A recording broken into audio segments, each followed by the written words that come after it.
అందరికీ షలోం.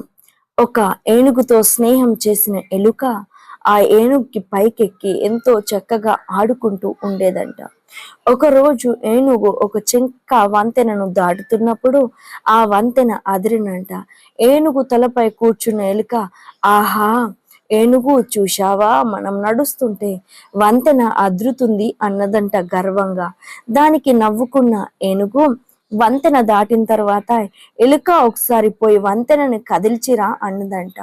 తిరిగి వెళ్ళిన ఎలుక ఆ వంతెనపై ఎంత ఎగిరినా దునికినా ఆ వంతెన కదలకపోవడం చూచి, ఓహో నా బలము వలన కాదు, ఏనుగు బలం వలనే వంతెన అదిరెను అని గ్రహించినంట.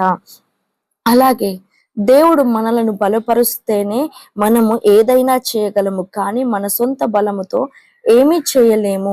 నన్ను బలపరచు వాణి అందే నేను సమస్తము చేయగల అని ఫిలిప్పు పత్రిక 4 అధ్యాయం 13 పౌలు గారు చెప్పారు. ఇది ఎంత వాస్తవమో కదా.